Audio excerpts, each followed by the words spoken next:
Zgodovinski mirovni sporazum za Gazo ali še ena iluzija? Trump je napovedal, da se je Hamas strinjal s popolno razorožitvijo. Toda, kaj pravi Hamas? In evropska migrantska kriza eksplodira. Saj 50.000 migrantov preplavlja špansko mesto Ceuta. Vse to bomo podrobno obravnavali v oddaji Quod. Dobrodošli nazaj v oddajo Quod in ja, spet sem v državi. Hvala mojim čudovitim sovoditeljicam, ki so oddajo vodile naprej ves tisti mesec, ko me ni bilo. Vesela sem, da sem spet z vami, zdaj pa Bela hiša je napovedala zgodovinski dogovor. To je tisto, kar pravijo. Danes je Odbor za mir dosegel zgodovinski dogovor o popolni razorožitvi Hamasa in vseh drugih oboroženih skupin v Gazi. To je ogromen korak proti trajnemu miru in varnosti. Kaj pa pravi Hamas? Poglejte to. Pogovarjali smo se o shranjevanju težkega orožja pod odgovornostjo nacionalnega odbora. Pika. In to je to. Nismo govorili o nobenem drugem izrazu, ne o razorožitvi ali čemerkoli drugem. Vprašanje osvoboditve zemlje izpod okupacije in vprašanje gradnje palestinske narodne enotnosti. To so zadeve, na katerih bomo delali in si bomo zanje še naprej prizadevali. No, to je bil Gazi Hamad. In ali so Američani spet izigrani? No, dame, preden začnemo govoriti o tem, poglejmo, kakšen je dogovor. Torej, to je dogovor, prav? Znebite se težkega orožja. Z drugimi besedami, raket. Prav, z raketami nam gre dobro. Se jih skoraj da ni več. In ni tako, da bi jih Iran lahko zdaj znova oborožil. Lahko pa obdržijo obrambno orožje, kamor spadajo kalašniki in RPG-ji. Torej, o čem točno govorimo, ko pravijo, da gre za razorožitev? Ali gre tukaj za še eno vrsto kozmetičnega dogovora, kjer, ja, vi se morate umakniti, preden mi sploh kaj naredimo, a v resnici ne naredimo ničesar. In dobijo amnestijo, dajo jim amnestijo, da ostanejo v Gazi. Torej, v bistvu teroristi ostanejo v Gazi z obrambnim orožjem. Kaj pravzaprav počnemo? In sliši se zelo podobno drugim stvarem, skozi katere gremo. Emily bi ti rada dala besedo. Kaj ti ta dogovor, če sploh je dogovor, pomeni? Popolnoma nič. Mislim, da gre za isti vzorec, ki ga že vrsto let opažamo, ko gre za Gazo. Mislim, da ga ni mogoče uveljaviti. In mislim, da zato nismo videli niti začetnega odziva izraelske strani, dokler ni minilo morda celo 48 ur potem, ko je Bela hiša to objavila. Ker verjemo, da tega ne bodo storili. Vemo, da se ne bodo razorožili. Tako je celotna vaja nesmiselna. In žal smo to pri predsedniku Trumpu že večkrat videli. Kadar se zdi, da ne ve, kaj naj še stori. Mislim, Hamas je že prvi dan, ko je predstavil 20-točkovni načrt, zavrnil razorožitev. Zavrnili so razpustitev. In še vedno smo na istem mestu, kot smo bili, ko je bil ta načrt predstavljen. Torej se tukaj na terenu v resnici ni nič spremenilo. In oprostite, ampak dati jim amnestijo in da ne samo, da predajajo, veste, težko orožje, ampak ga sploh ne bodo odnesli iz Gaze. Nadzorovala ga bo neka nova palestinska tehnokratska oblast znotraj Gaze. Točno to smo že naredili prej. Kaj mislite, da je bil UNIFIL? Mednarodne mirovne sile? To smo že počeli. Zakaj to spet počnemo? Isto stvar znova in znova počnemo in pričakujemo drugačen rezultat? Seveda, kot sem rekla, je to le navidezno. Ampak glej, po drugi strani pa v redu, se spomniš, kje smo bili lani ob tem času. Talice so bile še vedno v Gazi. In Trump je napovedal, da jih bo pripeljal domov. To je nekako dosegal z močjo volje. In prišli so domov s pomočjo istih slabih državnih akterjev, kot so Katar in Turčija, ter veste, vsi ti drugi, pa tudi Egipt. Torej imate te državne akterje, ki podpirajo tako imenovani Hamas. In vemo, da je to farsa. Vemo. Ampak po drugi strani smo tako pripeljali talce domov. Ne, Šošana? Torej, dejansko izpostavljaš zanimivo točko, kaj ne?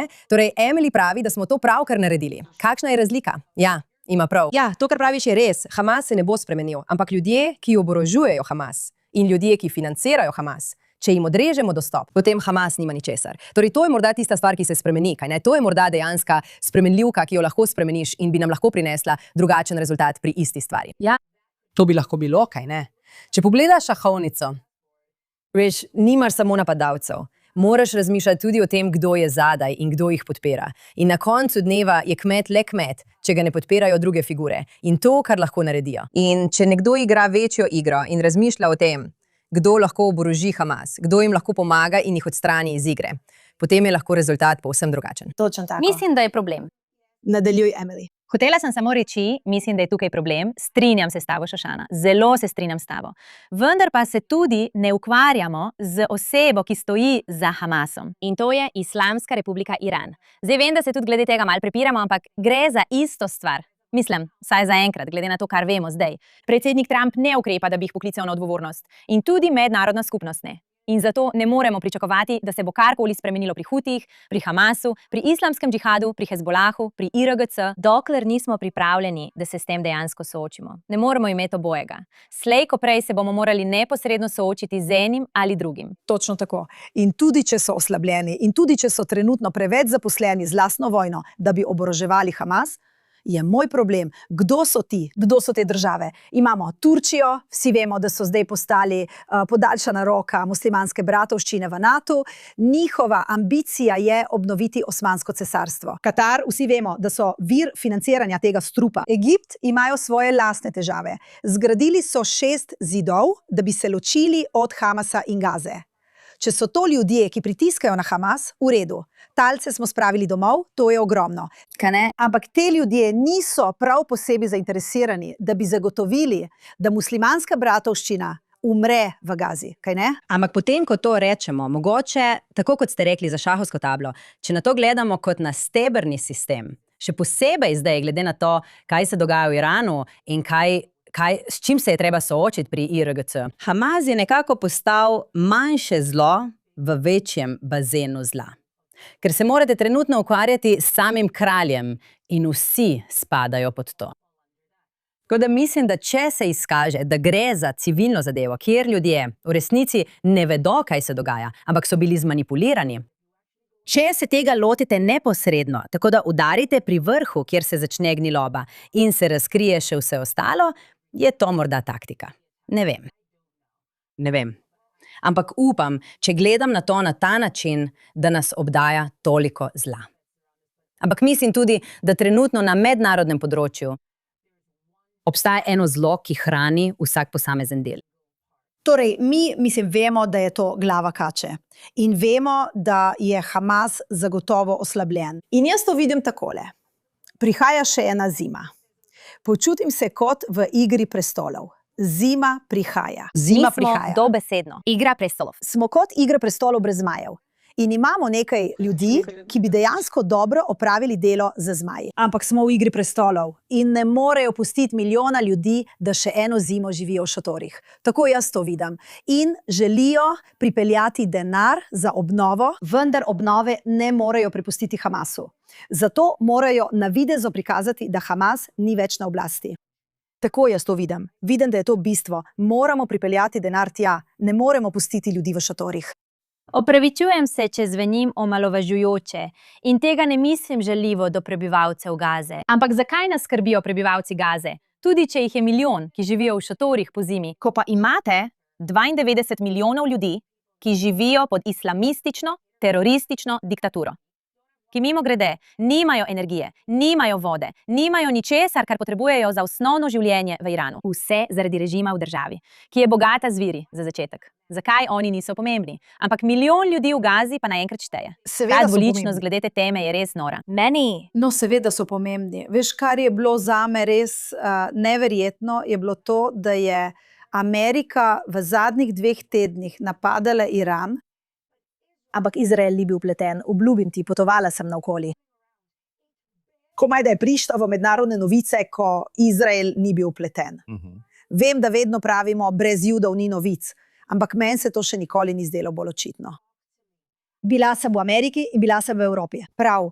In ves čas sem spremljala glavne medije. V Angliji so o tem komaj poročali v britanskih medijih, v Ameriki je bila to 3. novica.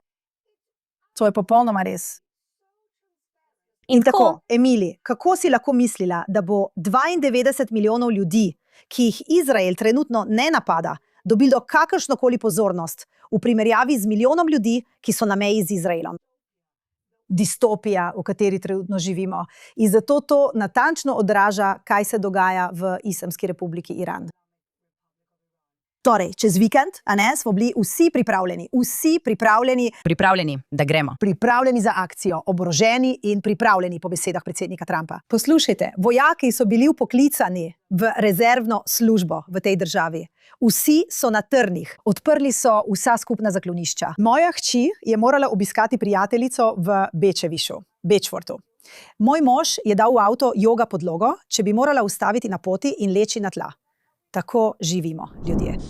To me je prosila Saudska Arabija, tudi Združeni arabski emirati so me za to prosili. In Katar, in Iran, vsi smo bili pripravljeni iti. Gre za ta trenutek, prav zdaj. In to bi bil ogromen napad. Vsi smo pripravljeni za odhod. Toda, ko so zavezniki prosili, da vse skupaj prekličejo, moraš nekako reči, no, poglej. In razlog, zakaj so vprašali, je, ker mislijo, da obstaja dogovor.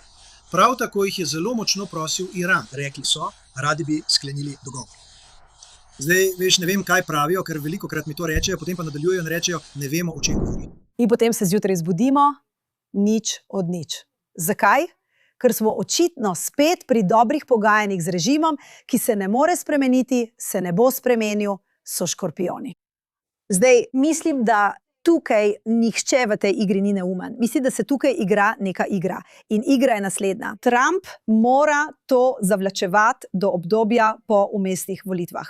Ker mu vojna ne koristi pri volitvah. In Bibi potrebuje vojno za volitve. Ker mislim, da mu trenutno ne gre najbolje. Saj ni nobenih rezultatov, oziroma nobenih jasnih rezultatov. In mislim, da je to napetost, ki se dogaja. In Trump je seveda velesila, on bo zmagal. In seveda Islamska republika kadarkoli lahko igrajo na čas. To je njihov način delovanja že 47 let. Torej, spet, imamo dogovor, ki ni dogovor. Imamo pogajanja, ki niso pogajanja. In kako se bo to končalo? Ali vsi samo igramo na čas? Emilija si v stiku z Iranci na terenu. Pravzaprav, Emilija, zdaj si na tarči IRGC kot nekdo, s katerim, če Iranci stopijo v stik, lahko grejo za 5 let v zapor. Torej, mazel tov, Emilija, zdaj si oseba pod drobnogledom IRGC. Kaj ti Iranci v Iranu pripovedujejo o svoji trenutni situaciji? No, popolnoma grozno je. Mislim, najbolj pereč problem, ki ga imajo, je, da nimajo osnovnih virov. Ljudje si ne morejo privoščiti hrane. Ljudje nimajo elektrike cel dan. Mislim, da je res zelo, zelo podobno tretjemu svetu. In naj spomnim tiste, ki tega ne vedo. Iran ni kot Afganistan ali nekatere druge bolj oddaljene države. Iran je zelo razvita država z zelo izobraženim prebivalstvom. Ni zaostala država, prav? Kljub njihovi vladi ni zaostala, je zelo, zelo razvita. In biti v situaciji, ko nenadoma nimaš elektrike ali vode, je noro, skoraj nepredstavljivo, primerljivo, oprostite, z, ne vem, Francijo ali nečim podobnim. To se preprosto ne zgodi, ni razloga, da bi bilo tako. To je glavna težava. Ampak stvar je v tem, da so res izgubili upanje zaradi Trumpa, zaradi načina, kako je to obravnaval, in strinjam se s tabo, da mora politično upoštevati določene dejavnike. Seveda mora najti način, kako preživeti vmesne volitve. Zato ni enostavne rešitve. Ampak posledica tega je, da je položaj za iransko ljudstvo še bolj obupen. In prav danes zjutraj in včeraj. Včeraj so usmrtili 19-letnika. Danes so usmrtili še 2 državljana. In v obeh primerih vsi so bili ljudje, ki so protestirali januarja. In danes sta bila oba, ki so ju usmrtili, obtožena vohunjenja za Izrael, kar seveda nista bila. Mislim, da je to preprosto. To, kar se dogaja, je neverjetno. In res je žalostno, da mednarodna skupnost tega ne jemlje resno. Ker mislim, da če bi imeli bolj enotno fronto, in s tem niti ne mislim vojaško, bi letno lahko videli drugačno realnost. Ali pa vsaj veliko več pritiska glede nekaterih teh vprašanj človekovih pravic. Vemo, da kadar je veliko govora in pritiska mednarodne skupnosti na Islamsko republiko, kadarkoli so napovedane usmrtitve in trenutno je napovedanih več 10 usmrtitev, znano je, da se včasih preklicali ali zamaknili nekatere od teh usmrtitev. In to se zdaj ne dogaja. To je njihova glavna skrb. Poskušajo najti načine, kako se vrniti na ulice. Toda njihova največja skrb je njihova lastna fizična varnost in dobrobit. Ne glede na to, ali gre za to, da dajo hrano na mizo, ali pa grejo protestirati, ne da bi jih ustrelile lastne varnostne sile. In o nobeni od teh usmrtitev se nikoli ne poroča. Imamo te 19-letnike, čudovite, 18-letnice. Kaj so naredile? Ena si je snela hidžab, druga je pela v javnosti, drugi osebi so potaknili obtožbe vohunjenja. In to sploh ne pride v medije. Ne, in ironija je, veš, govorimo o 18-19-letnikih po vsem svetu, oni so vplivneži. Oni so tisti, ki pritegnejo milijone ljudi. Zakaj se ne zavzamejo za ljudi? Bi lahko bili oni, če bi se rodili v Iranu. To se mi zdi zelo žalostno, veš? In običajno ne spremljam pogosto Miss Rachel, ampak ta teden sem jo videla na Threads. In rekla je, ali ima Izrael težave z odnosi z javnostmi? Vse z velikimi črkami. Ne, Izrael ima problem genocida. In razmišlja, res so nori, kot obsedeni so in platforma, ki jo imajo, bi res lahko bila uporabljena za te ljudi. Res bi lahko. Pa ni. In jih ne briga. Stvar je v tem, da ne bo, ker ne pritegne pozornosti. Ne gre za to, da bi povedali resnico. Gre za vpliv in za zaslužek. Gre za prevaro. In ko so družbena omrežja prevzela izobraževalno ali politično vlogo, sem to še posebej opazila. Leta 2020 še posebej na TikToku, ko je TikTok eksplodiral. Vsi so bili tako zaposleni, zaprti notri, pili vino ob 7 uri zjutraj. Niso vedeli, ali je konec sveta. In potem se je iz plesne aplikacije začela širiti propaganda na najbolj srhljiv način. In ko imaš ljudi, ki nimajo ničesar drugega za početi in so zaprti, ter se nenehno ukvarjajo z isto stvarjo, potem pa začnejo o tem govoriti. Pravzaprav lejo delo namesto njih. To je bil ves čas načrt. Ves čas. Dejansko živimo v letu 1984. Pravzaprav sem rekla, mislim, da sem to rekla tebi, Emily, pred nekaj dnevi. Ne, rekla sem to Evi, da postaja tako hudo, da celo antisemiti pravijo, tole, preveč. Sem gledala Nika Fuentesa v zadnjem času, preverjam svoje tipe, kot da mislim, da sem zdaj na strani Judov. Ja. Mislim, da sem celo jaz videla ta bizaren pogovor med Normanom Finkelsteinom, s katerim sem sedela skupaj na eni debati, in Hasanom Pajkarjem, kjer sta govorila o tem, kako je Norman Finkelstein rekel, da misli, da sovraštvo do Judov postaja preveliko. Tam je težava. In to, kar govorijo, ter ta poskus, da bi zdaj za vse ukrivili Izrael, veš, že to, kar se je zgodilo, je dovolj grozno. Ampak zdaj mislim, da je postalo, da je šlo nekako čez vse meje. Ko je zapriseženi antisemit, tisti, ki je zanetil požar, skrbijo, kako hitro se širi. Ali bo to zgorelo? Stvari so slabe, ampak pogovorimo se o tem, kako slabe so stvari na severu. Veste, da sem iz Gibraltarja. Ko pogledam skozi okno v Gibraltarju, vidim Ceuto. Ceuta je, kot zdaj že vsi veste, kot ste se vsi naučili v zadnjem tednu, španska enklava v severnem Maroku. In obstaja še ena, ki se imenuje Melilla. In celoten španski Maroko, celoten severni Maroko je bil dolgo časa španski. Moja mama se je rodila v Laraš, ki je malo špansko mesto. Pred neodvisnostjo Maroka je bila to španska kolonija, nato pa je postala del Maroka. V Tangerju vsi govorijo špansko in francosko. Torej je bil celoten severni Maroko v nekem obdobju španski. In potem sta ostali ti dve enklavi. In veste, veliko ljudi, in moram reči, veliko ljudi pravi, smo vam rekli. In ja, vsi menimo, da je Pedro Sánchez Baraba. V tej oddaji smo ga za Barabo označili že 4-krat. Prav? Vsi ga sovražimo. Ampak Ceuta je mesto z 80.000 prebivalci z španskim državljanstvom. 50.000 ljudi je vdrlo tja. Zdaj, veliko ljudi tukaj krivi različne akterje. Toda džihadisti obstajajo tudi v Maroku. Kralj Maroka se zelo trudi, da bi jih omejil. Iskreno, Maroko je bil zadnja leta prijatelj Izraela. Podpisali so Abrahamove sporazume. Dovolili so, da so izraelske ladje z orožjem pristale v njihovih pristaniščih, ko je Španija to zavrnila. V redu. In tako vsi vemo, da je to zapleten konflikt. In želimo si, da bi tudi naš konflikt obravnavali kot zapletenega. Prosim, bodimo vsi odgovorni.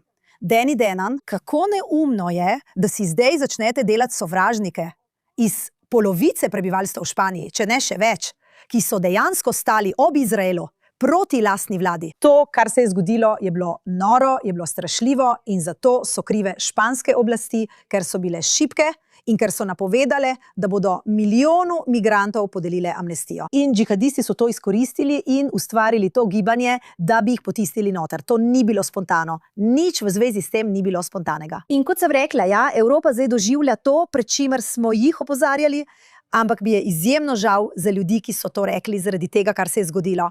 In če želite govoriti o neumnosti, indoktrinirani.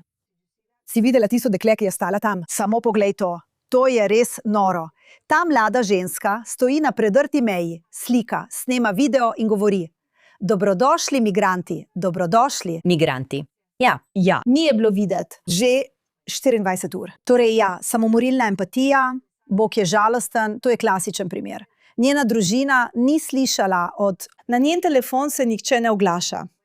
Odšla je z nekaterimi migranti, da bi jim pokazala nekaj, kar so jo prosili, in zdaj je izginila. To ni šala, to je resno. Pedro Sanchez, ena stvar, ki me veseli, je, da je preostala Evropa rekla tebi, da si neodgovoren in da te bomo izključili iz Schengena, ki je sporazum o prostem gibanju. In upam, še nikoli nisem videla Pedra Sancheza brez nasmeška, izbrisanega z njegovega priliznjenega obraza, kot sem ga videla takrat. Ampak bilo je kar strašljivo. Mislim, da je ena najbolj strašljivih stvari to, da ljudje ne razumejo, da so demonizirali eno državo. Ja. In so se uporabljali, ves čas so ponavljali Maroko, Maroko, Maroko.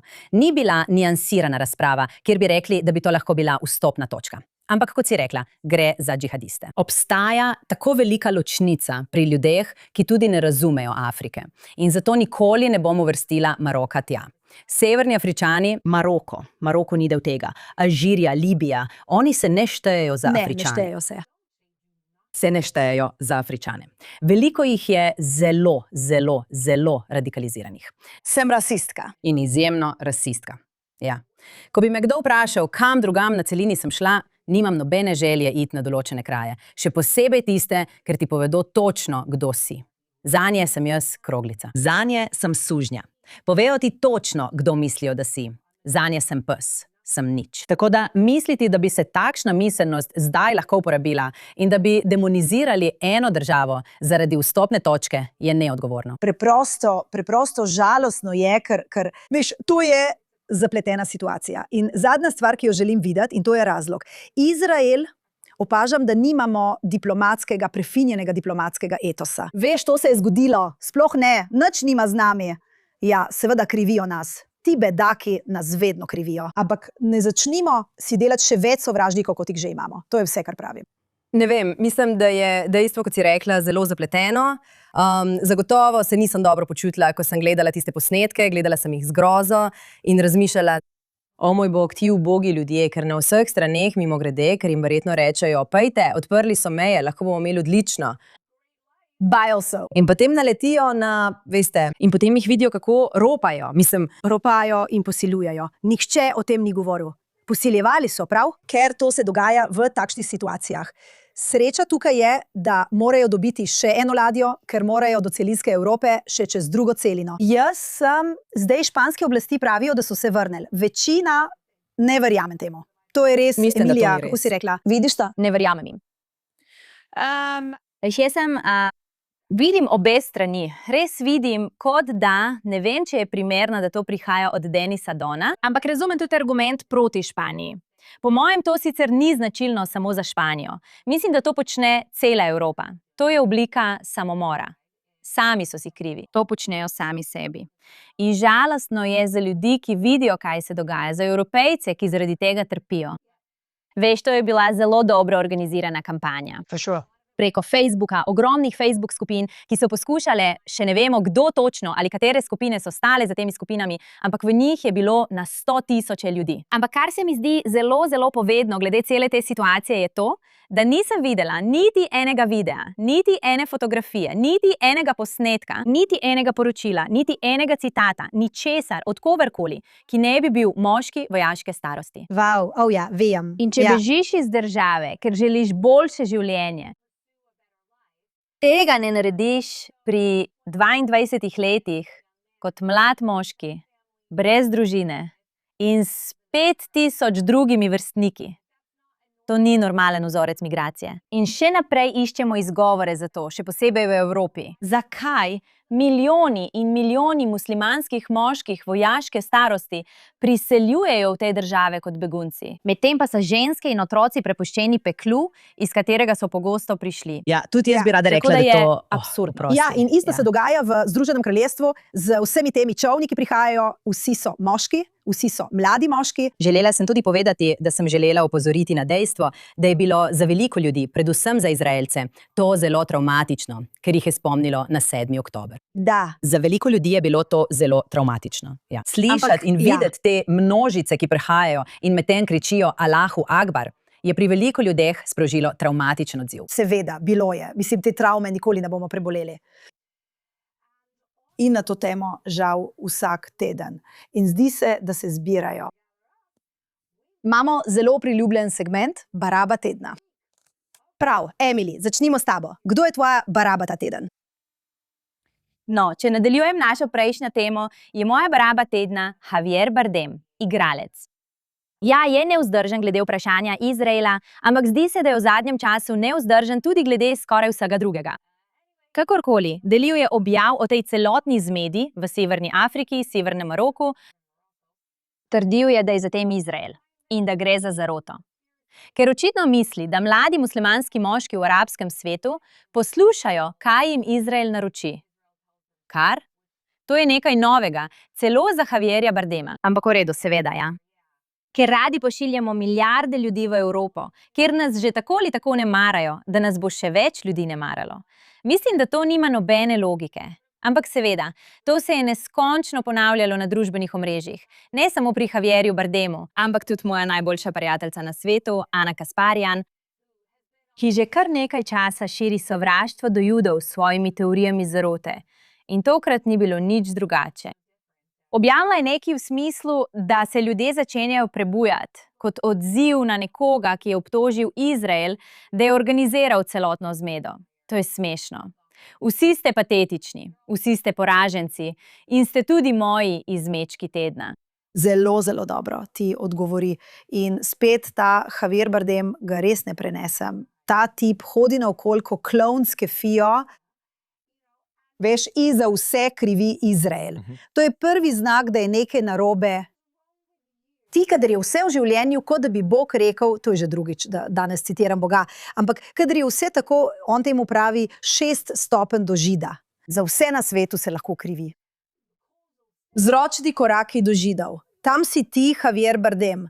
In rada bi nekaj povedala ljudem v Hollywoodu, še posebej tistim Židom, ki ga še vedno zaposlujejo in mu priskrbijo filmske vloge. Kaj počnete? Kaj počneš? Ja, prav zdaj dobesedno promoviraš Goebbelsa, prav? Torej, če on to počne, bi morala tudi ti narediti svoje in ga izključiti, tako kot bi morali biti izključeni vsi ti možgansko gnili antisemitski ljudje. Kako ji je ime? Je to govorila? Kako mu je ime? Ken Roth? Tudi on. Tip, ki je to izkoristil. Mislim, ampak res moraš biti bolan človek, da rečeš, no, Izrael je to storil. Ja, Amnesty International ni več, mislim, ustanoviteljica. Grant ali ustanoviteljice, kot sem jaz, jim nikoli ne bi dala. Ja. To se je zgodilo. Znotraj organizacije prihaja do spolnih zlorab, ustrahovanja. Oni so šli. Kot vsaka organizacija, ki sovraži Jude, na koncu pristane v stranišču. Zbudi se. Prav, Šošana, kdo je tvoj izmeček ta teden? Prav, moj povratek ta teden je Tony Punches. On je glasbeni producent, ki je očitno pustil Boy Georgea, potem ko je Boy George izdal svojo neverjetno pesem Ode in Your Code, ki je v bistvu podpirala Izrael in judovsko ljudstvo po 7. oktobru. In v pesmi piše, veš, pesem je kot, lahko boš spet plesal, spet bomo plesali. In očitno je Tony rekel, nočem imeti nič s to pesmijo. In odgovor Boya Georgea je bil, v redu. Končali smo. Če zavrneš nekoga, ki je ikona, v redu, samo zato, ker ti njegova pesem ni všeč, ker se morda politično ne ujema s tvojimi prepričanji, si bedak. Res si neumen, si bedak in iskreno si izmeček. In zdi se mi, da so meje jasno začrtane. Zelo, zelo jasno. In če boš zavrnil nekoga, ki spoštuje ljudi, ki so strašno trpeli, in rekel, spet bomo plesali, ti pa nočeš imeti nič s tem, potem tudi mi nočemo imeti nič s tabo. Seveda, popolnoma. In to znova in znova vidimo v umetnosti in ti lahko o tem poveš še več, ker prihajaš iz tega okolja. Veš, moja prijateljica Eliza Rosenheck, ki je bila pri nas v oddaji pred 2 letoma, je napisala knjigo z naslovom White Blonde Jew. Pripravljala se je na predstavitev knjige v Nashvillu, a knjigarna jo je odpovedala. Veš, niso povedali ljudem, ki so kupili vstopnice. In Veš, ves odziv, ki se dogaja, tako zelo, da veliko Judov pravi, da bodo odprli svojo založbo, ker se zdi, da nihče drug noče. Ampak objavljati, tako kot so pred leti nastale bolnišnice in univerze, ki so bile v lasti Judov in jih vodili Judi, ker Torej Judom smo ni bilo spet pri dovoljeno tem. drugje. Tako se je začel Hollywood. Tako se je začel Hollywood, ker nam tukaj ni bilo dovoljeno. Zato smo preprosto ustvarili nekaj drugega. Ne, ti prihajaš iz umetnosti, iz plesa. Videla sem to, doživela sem to, bila sem odpovedana, ponovno sprejeta. To je cela stvar. Ampak gleda to od zunaj, še posebej s toliko ljudmi, ne morem razumeti, kako so ljudje še vedno tako prestrašeni. Če je namen umetnosti postavljati vprašanja in odpirati pogovore, to je bilo že tako zlorabljeno, da so vse skupaj same laži. Vse je laž. Če bi resnično želeli postavljati vprašanja, začeti pogovore in graditi mostove ter uporabljati umetnost kot obliko diplomacije na nek način, je konec. Ja, ker berejo isti scenarij. Torej, Mazaltov, Javier Bardem počne točno to, kar bi moral početi. Tako kot nenadoma, domnevno, naj bi se govorilo, ko se je to zgodilo, da bo odprl svoje vile. Ampak to se ne ujema s tem, da pravite, da ga nihče ne najema za nič. To se ne ujema s tem, da stojiš v VIP loži in delaš tako na koncertu. Ker če si vse izgubil, kako je to še vedno tvoj način življenja?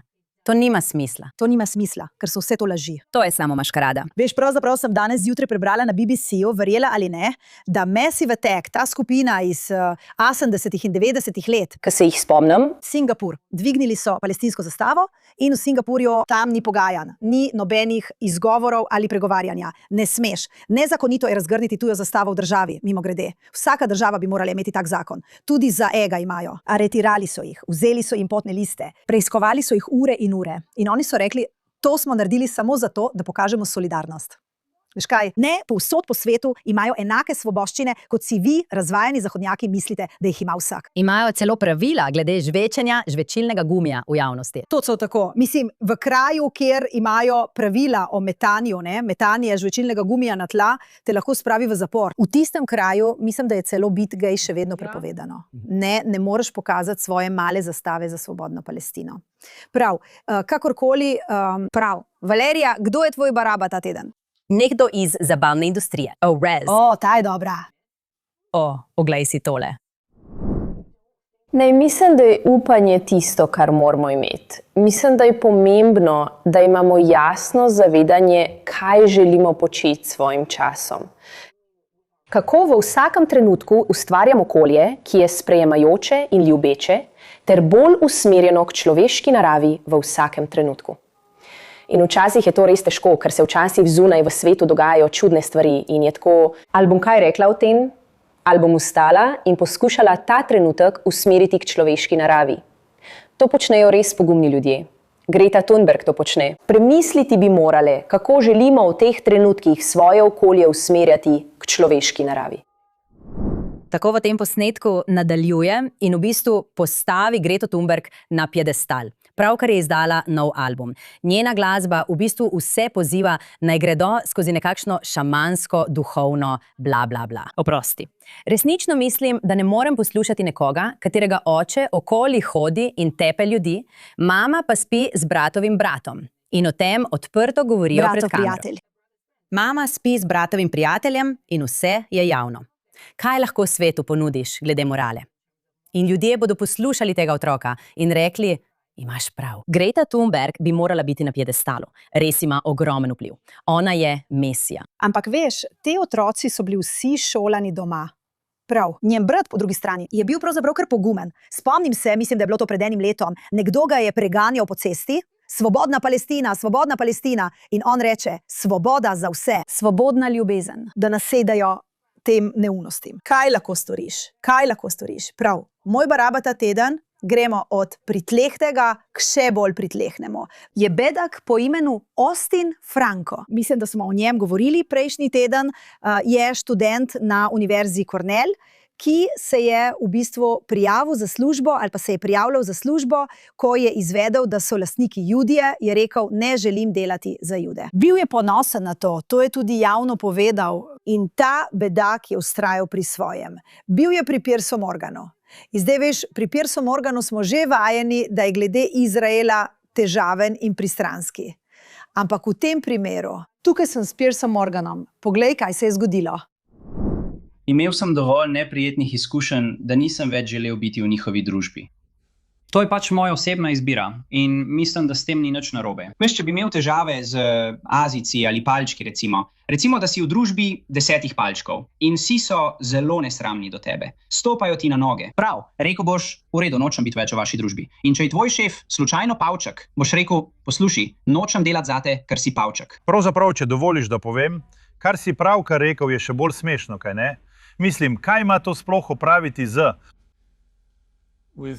Kot si rekel, palčki. Samo neverjetno žalostno se mi zdi, da ima mlad moški, ki je imel privilegij obiskovati vrhunsko univerzo, lahko tako neumen ali še huje, da te sploh ne zanima, kaj govoriš. In posledice za ogromno ljudi po svetu, ki vidijo mladega, arogantnega mulca, ki želi drzno zagovarjati antisemitizem v takšnih intervjujih. Sram naj bo tebe in vse, ki so te naredili takšnega. Torej, v bistvu je ta blebetajoči bedak začel primerjati sovraštvo do Judov s sovraštvom do palčkov. Ne vem zakaj. Kaj so mu palčki sploh naredili? In kaj je s sovraštvom do Azijcev? Rekel je, imel sem nekaj dobrih izkušenj z Judi, ampak z večino Judov sem imel negativne izkušnje. Ne vem, o kom sploh govoriš, ampak si idiot. Ampak veš kaj, ja. Sprašujem se, zakaj? Ja, Točno tako. Zdaj obožujem Barabe s srečnim koncem, kot vsi veste. Zdaj srečen konec je ta. Njegovi starši so ga vrgli iz hiše. Torej, čestitke gospodu in gospe Franco, ja, ker imata hrbtenico, ja, in sta vrgla svojega razvajenega, privilegiranega rasista iz hiše. In poslušajte, to zahteva veliko. Sva mami. Veliko treba, da svojega otroka vržeš iz hiše, ker je bedak. In točno to si naredila. Kornel pa ga po drugi strani niso vrgli ven. Ne? Dali so mu opomin, niso pa ga vrgli ven. In kar me res moti, je, da ta otrok zdaj zbira denar v 2 kampanjah množičnega financiranja, ker Judi ga ne bodo zaposlili. Rekel si, da nočeš delati za nas. Nisi se zavedal, da je to veliko služb in veliko delodajalcev. In zdaj se zaradi tega pritožuješ. In zdaj si začel še drugo kampanjo množičnega financiranja, ker so tvoji starši, pogumni ljudje kot so, te izvrali iz klobuka. Najdi si službo. Si izguba. Si izmeček. Iskreno, ne vem, zakaj sploh zapravljamo čas s tabo, ampak res sem ti morala dati častno omembo, ker si bil ta teden poseben dedak. Kot po pričakovanjih pa spet množično financiranje. Takoj, ko sem na X videla objavo, da so te starši vrgli ven, sem rekla, zdaj bo pa spet začelo množično financiranje. Bum. Ja. Pravim ti, misli, da bi skoraj rada naredila njegove starše za junake. Ne, zato je potrebno veliko, da to narediš in se postaviš za svojega otroka. Ja, res je. Prav. In s tem gremo zaceliti svoje ranjene duše z vsem hudobnim in podlim na svetu. In gremo naprej k našim junakom. Emily, kdo je tvoj junak ta teden? No veš, glede na Šošanin pokvarjenec, moram izbrati Boy Georgea. Vem, da si ga imela prejšnji teden, ampak je tako neverjeten, zasluži si še enkrat. Da, res je. Mislim, njegova odločnost kot odgovor na kritike, ki jih je prejel zaradi te pesmi, kar je popolnoma kot ni nič spornega v tem. Razen, če verjameš, da bi morali nedolžni ljudje biti postreljeni na glasbenem festivalu. Razen, če je to tvoje stališče. Resnično ni nobenega razloga, zakaj bi bil proti tej pesmi, tudi če ti Izrael ni všeč. Prav? Torej, ves ta odpor je nor. In zelo mi je všeč in spoštujem, da je Boy George preprosto odgovoril, kot si rekla, ne zanima ga. Veš, on gre naprej vso svojo močjo in vso svojo energijo z več jasnimi izjavami, da ne bo odnehal. Ne bom spreminjala ničesar glede tega, kdo sem. To sem vedno bila. Vedno sem stala ob judovski skupnosti in vedno bom. To ne pomeni, da želim, da drugi ljudje umrejo. Ne pomeni, da želim vojno. Ne pomeni nič od tega. Pomeni, da nočem popustiti temu valu sovraštva do Judov, ki preplavlja Združeno kraljestvo, preostalo Evropo in, iskreno, ves svet. Torej, Boy George, tudi če te to veliko stane. Ne glede na to, ali se odločiš, da ne boš več sodelovala z ljudmi, s katerimi si profesionalno sodelovala leta, kot je omenila Šošana, ali pa nisi bila prepričana, ali so te vprašali, ali si se sama odločila, da se umakneš iz Jezus Kristus Superstar, ker bi morala ta mesec nastopati v Združenem kraljestvu v predstavi na Broadwayu, oziroma na West Endu, kot bi morala reči. Zelo razočarajoče je, da se moraš soočati s temi posledicami. In tega ti ne bi smelo biti treba, vendar milijoni novih oboževalcev stojijo ob tebi. Hvaležni smo za tvojo moralno pogum in za tvojo vztrajnost v soočanju z diskriminacijo in sovraštvom. In mi bomo stali ob tebi, tako kot si ti stala ob nas. Amen, Emily. In iskreno, tukaj v Kvadu želimo te povabiti, Boy George, pridi v Izrael na koncert, da polno bo. Imel boš največjo množico v zadnjih letih. Si ikona, sem punca iz 80-ih. Tako da veš, jaz sem bila s tabo že od Comic Relief. In bili smo s tabo skozi tvoje težave z odvisnostjo in ko si razkril svojo spolno usmerjenost. In zato ostajaj z nami, ker vem, da te je veliko Judov podpiralo, ko si bil v težki situaciji. In mislim, da je najboljša vrstica vsega tega. Če si zmeden, stojim ob Judih. Lepo, to je res ikonično. Sinoči sem stopila v stik s prijateljem producentom tukaj v Izraelu. In sem rekla, prosim, pripeljite Boya Georgea. Tako da bomo še naprej prosili, da Boy George pride v Izrael in tukaj odigra koncert. In mi bomo tam. Ja, in naj pride tudi v oddajo Naj pride tudi v oddajo Quad. Povabili ga bomo v Quad. On je kot nalašč za nas. Absolutno. In te vabimo kar od tukaj. V redu. Hvala, Emily. Torej, Šošana, kdo je tvoj junak ta teden? Moj junak ta teden je dr. Sagi Asa in neverjetna organizacija Save a Child's Heart. 11 dni star dojenček po imenu Angel je bil rojen v Ruandi z redko prirojeno srčno napako in zelo omejenim pretokom krvi iz srca v pljuča. Po premeščanju skozi 4 bolnišnice je končno prispel v bolnišnico kralja Faisala v kritičnem stanju. Med zdravniki, ki so skrbeli zanj, je bil tudi dr. Gerard Masago, ruandski pediatrični kardiolog, ki se je izobraževal v Izraelu prek organizacije Save a Child's Heart. Dvignil je telefon in poklical svojega nekdanjega mentorja, dr. Sagija Aso, ter ga prosil, naj pride v Ruando in pomaga rešiti življenje dojenčka. Dr. Asa je iz Tel Aviva odpotoval malo po polnoči in preletel več kot 4000 km do Kigalija. Pridružil se je dr. Masagu pri izvajanju zahtevnega posega na novorojenčku, ki je tehtal le 2,5 kg.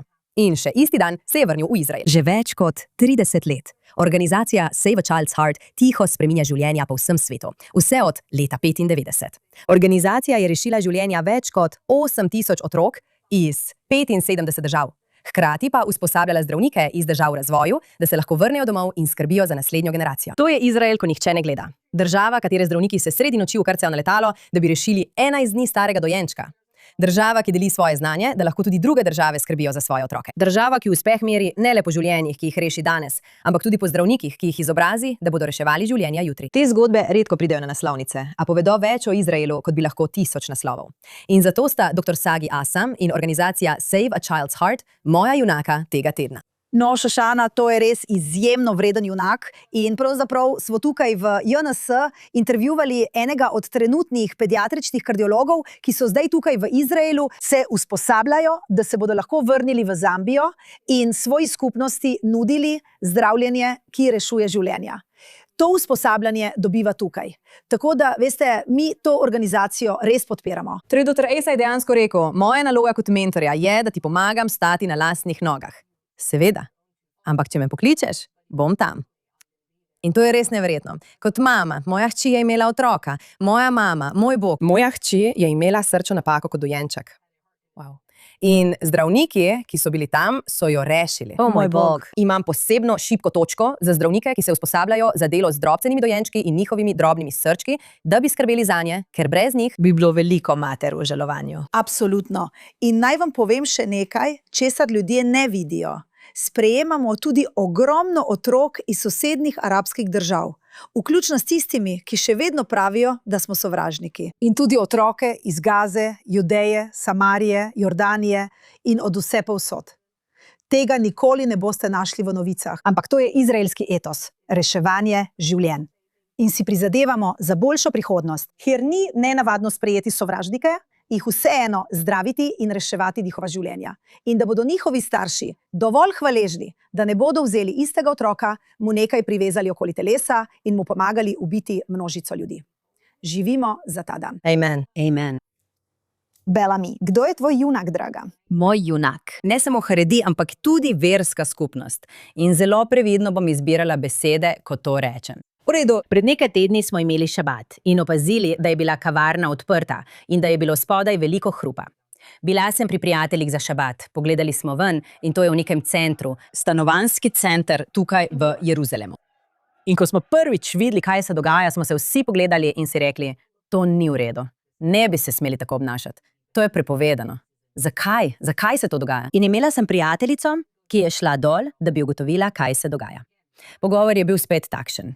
To je slabo, to z več informacijami, da je bila tam skupnost Haredi in je govorila šabat, šabat, šabat. In na vseh posnetkih, ki ste jih videli, je bilo videti, kako kričijo šabat, šabat. Kaj je potem dejansko? Naredi točno to, kar bom zdaj razložila. Misionarji imajo eno nalogo in eno dolžnost. Zdaj, to ne velja za vse krščanstvo, tudi ne za vse znotraj te vere.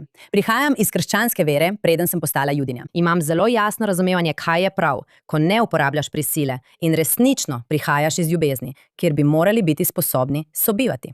To je tisto, kar je Jeruzalem. Ne glede na to, katera vera si, lahko vsi sobivamo. Ampak moj problem, in ne samo moj, ampak tudi mnogih drugih, je bil v tem, da je to odprlo vrata še globljemu pogovoru. Kjer na najsvetejši dan za Jude se zdaj odvija pogovor o tem, zakaj je kavarna odprta. Kavarna je lahko popolnoma odprta. Jeruzalem je namenjen vsem. Ampak kar nam manjka je to, da znotraj njihovega poslanstva, ko uporabljaš prisilo, je to, da boš na koncu dobil posnetke in slike in karkoli, kar prikazuje točno to, kar si zunanji svet želi. Haredi in Judi pljuvajo na kristjane in so nasilni ljudje. In to je to. To so vse podobe, ki prihajajo ven. In potem svojo nalogo in namenom uporabijo sekularne Jude. Da rečejo, veš kaj?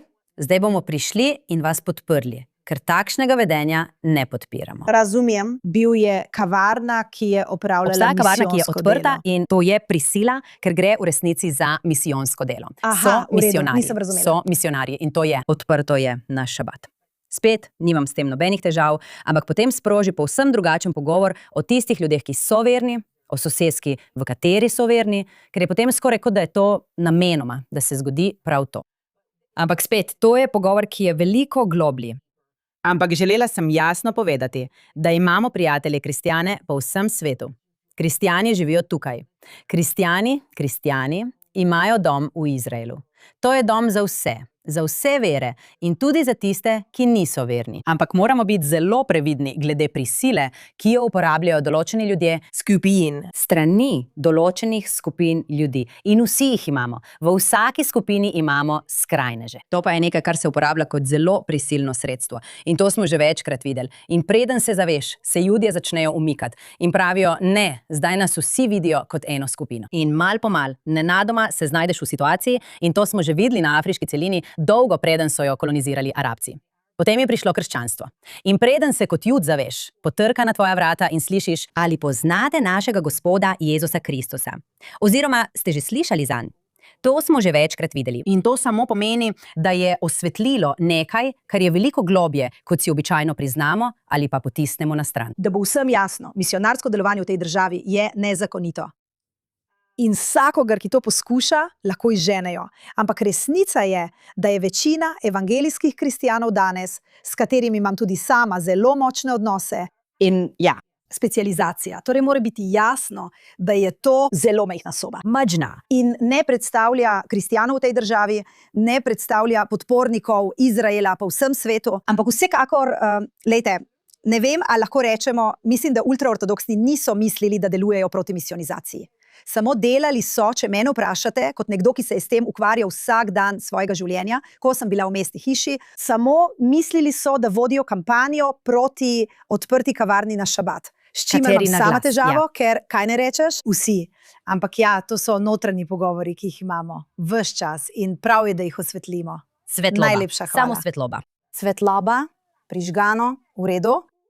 Kdo je moj junak ta teden? Moj junak ta teden je par, zelo, zelo poseben par. Njegovo ime je Saša Trufanov in preživel je 498 dni v ujetništvu pri Hamasu. Bil je ranjen, mučen, izstradan. In njegova zdajšnja žena je Sapir Cohen, ki je bila v ujetništvu pri Hamasu 55 dni. Zdaj, ta par je 7. oktobra obiskoval družino v bližini kibuca Nir Oz. Vsi so bili ujeti. Sapir je bila odpeljana, skupaj z Sašino mamo in drugimi družinskimi člani in skupaj z njegovo mamo so bili izpuščeni po 55 dneh. In kar je lepo pri tej ljubezenski zgodbi je to, da ko je bil še vedno v ujetništvu in je mislil, da ni upanja, da bo izpuščen, je molil, da bi ona našla nekoga drugega. Molil je, da bi lahko ona nadaljevala svoje življenje. Medtem, kaj je počela Sapir? Začela se je zavzemati za izpustitev svojega partnerja. In izpuščen je bil pred nekaj manj kot 1 letom. In veš, ko greš skozi takšne travmatične situacije, nisem prepričana, da bi veliko parov preživelo. Seveda so bili tudi drugi pari, ki niso preživeli, neka ločitev. In prav včeraj sta se poročila. In tako sta prikupna, ker imata skupen Instagram račun. In imela sta te čudovite slike. In celo njihov opis na Instagram računu je: sva človeka, ki sva izbrala življenje. Zelo enostavno je reči: izberem življenje, ko se nisi soočil s smrtjo, tako kot sta se ona dva, še posebej Saša, ki je bila ženska v ujetništvu pri Hamasu. Prepričana sem, da tudi njej ni bilo lahko. In dejstvo, da se je on čudežno vrnil domov, da sta po tolikem času ponovno vzpostavila svoj odnos in da sta se ta teden poročila. Ja. Za me je to srečna, junaška zgodba, še posebej, ko slišimo tako srce parajoče zgodbe, kot je zgodba mlade ženske, ki si je vzela življenje, ker je še vedno travmatizirana zaradi tega, kar je videla na festivalu Nova in ker je tam izgubila svojo najboljšo prijateljico. In tako smo se soočili z številnimi takšnimi travmatičnimi zgodbami, zgodbami ljudi, ki niso mogli preboleti grozot, barbarskih stvari, ki so jih videli 7. oktobra. Veste, posilstva, obglavljanja in pohabljanja. Zgodila so se. Zgodila so se. In dejstvo, da sta bila te dva mlada človeka, sem pravzaprav spoznala Sašo in je res srček. Dejstvo, da sta te dva mlada človeka lahko premagala to in dosegla svojo srečno zgodbo, kljub neverjetni travmi, je zame Hatikva, kar je naša državna himna. Himna upanja. Oba sta junaka in Mazaltov za vajino čudovito poroko. In na to veselo noto zaključujemo in molimo za osvoboditev tistih nedolžnih ljudi v Iranu ter za osvoboditev nedolžnih ljudi povsod po svetu. Za ozdravitev naših vojakov in za ozdravitev tistih staršev, ki so izgubili svoje otroke, ter da bi imeli boljšo regijo in več upanja za prihodnost. Amen. Se vidimo naslednji teden.